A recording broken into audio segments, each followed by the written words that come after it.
Hola, bienvenidos una vez más a Cultura Criminológica. Yo soy Sandra Ayala y voy a continuar platicándoles de los casos más importantes que tuvo el doctor Alfonso Quirós Cuarón con el apoyo, en este caso, del doctor José Gómez Robleda. Y se trata de Gregorio Cárdenas Hernández, que fue un asesino serial de la década de los 40 que en menos de un mes, para ser precisos en 19 días, estranguló a 4 mujeres. Pero el primer encuentro que tiene el Goyo Cárdenas con la justicia se da en 1939 cuando se involucra emocional y sexualmente con una menor de edad en un centro nocturno llamado Asturias. Pero para evitar el cargo de estupro y conservar su libertad, se casa con ella. Pero 3 años después, a la edad de 27 años, comete su primer crimen. Esto fue el 15 de agosto de 1942, cuando él solicita los servicios de una prostituta, la lleva a su casa y la termina estrangulando con una soga y enterrándola en el jardín de su casa. 8 días después, vuelve a solicitar los servicios de otra prostituta, la estrangula y la entierra en el jardín de su casa. El siguiente, 6 días después, lo mismo, vuelve a contratar a una prostituta, la estrangula con la misma soga y la entierra también en el jardín de su casa. Y aquí viene el detalle. Este sujeto, en su último crimen, termina matando a Graciela Arias Ávalo, que fue una amiga de la cual siempre estuvo enamorado y fue rechazado emocionalmente por ella. Y lo que hizo fue darle un golpe directo en el cráneo que la mató al instante y terminó también por sepultarla en el jardín de su casa con los demás cuerpos. Y es por este último crimen que lo terminan atrapando, ya que el padre de Graciela pone la denuncia después de 3 días de haber desaparecido ante la Procuraduría e indica que fue vista por última vez acompañada de Gregorio Cárdenas Hernández, que era compañero de la Facultad de Química, donde ellos estudiaban. Cuando lo identifican y por fin lo detienen, en vez de oponer resistencia o hacerse el difícil, él confiesa el delito, más aparte los de las prostitutas. Tanto así que lleva a la policía hasta su casa en Tacuba, donde les dice el lugar exacto del jardín en donde tiene enterrados los cuerpos de las mujeres. El doctor Quirós Cuarón y el doctor Gómez Robleda fueron solicitados como peritos terceros, ya que varios de los especialistas o psiquiatras no podían diagnosticar a Gregorio Cárdenas Hernández en alguna enfermedad mental. Así que cuando empezaron el análisis de la personalidad, notaron que Gregorio Cárdenas se portaba muy dócil, muy atento y que colaboraba completamente en las entrevistas, pero que cuando se estresaba le aparecían espasmos faciales, tics nerviosos y temblores en las manos. Y cuando se presenta en el juzgado, notan que estaba conmovido, su mirada vaga, que en el interrogatorio contestaba muy incoherentemente, cosas sin sentido, y decía no reconocer a sus víctimas. Así que por lo tanto, no sentía ni culpa ni arrepentimiento de nada, que la única injusticia que él sentía era que lo mantuvieran encerrado y alejado de su familia. El abogado de Gregorio Cárdenas Hernández quería impedir a toda costa una larga condena, así que argumentó que estaba mal de sus facultades mentales. El diagnóstico del doctor Quirós Cuarón y Gómez Robleda fue síndrome confusional y que si procedía tenían que mandarlo a un hospital psiquiátrico. Y así fue que en 1943 fue llevado al manicomio de la Castañeda, donde fue sometido a una terapia de electroshocks y como por arte de magia se le quitó ese estado confusional.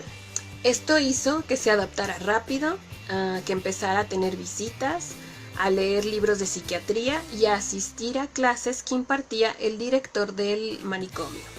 Y ahí fue donde el doctor Quirós Cuarón tuvo la sospecha de que este individuo no quería cultivarse, sino más bien quería seguir confundiendo a los especialistas. Y lo consiguió, ya que se ganó la confianza de los doctores, de los psiquiatras, tanto que puso una tiendita dentro del manicomio y hasta se fue al cine con una señora del centro. Pero una noche de 1947 se fuga con otro interno y cuando lo atrapan él alega que no se fugó, que solo se tomó unas vacaciones. pero no lo regresan al manicomio de la Castañeda, sino que lo trasladan a la enfermería de la penal de Lecumberri a petición del doctor Quirós Cuarón para tenerlo más de cerca. Esta vez, para seguir examinándolo, tuvieron que cambiarle la jugada, ya que Gregorio Cárdenas Hernández pues se había cultivado mucho en psiquiatría y también había observado el comportamiento de los enfermos mentales del manicomio. Así que utilizaron el pentatol sódico, que es como el Veritaserum de Harry Potter, o sea, el suero de la verdad en él, y los objetos materiales que utilizó en los crímenes para estimularlo y observar sus reacciones. Y se dieron cuenta que la amnesia que pretendía tener desde la primera audiencia y con todos los especialistas, pues era fingida. Descartaron la epilepsia por los supuestos espasmos que tenía y también la esquizofrenia, ya que gracias a información que dio la madre de Gregorio Cárdenas de su infancia fue que descubrieron que cuando era pequeño le dio una infección en el sistema nervioso central y que por lo tanto estos crímenes eran a causa de daños en el cerebro. Así que ese fue el diagnóstico final. Al entregar el dictamen final, se suscitan otros encuentros entre el doctor Quirós Cuarón y Gregorio Cárdenas Hernández, donde el primero ocurre dentro de la penal de Lecumberri, ya que tiene que hablar con el encargado de una zona en donde se encuentra un juez al cual le asignaron el caso de ese juez, y resulta que Gregorio Cárdenas es el encargado de esa zona.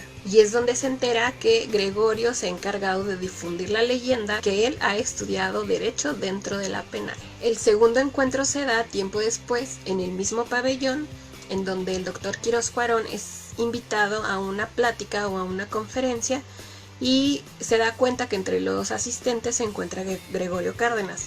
Al terminar la conferencia, este sujeto se acerca al doctor y tiene la amabilidad de regalarle 2 libros de su autoría y de presentarle a uno de sus hijos que lo acompañaba. Después hubo un evento en el cual el doctor Quirós Cuarón no pudo asistir debido a otros compromisos, que fue en la Cámara de Diputados debido a la comparecencia del entonces secretario de Gobernación Mario Moya Palencia, en el cual se le iba a hacer una mención honorífica por sus labores realizadas al doctor Quirós Cuarón, pero se dieron cuenta que entre el público pues estaba Gregorio Cárdenas Hernández. Entonces aquí es donde el doctor Quirós Cuarón dice que fue muy oportuno el no haber asistido a ese evento, ya que iba a quedar como el villano de la película, ¿no?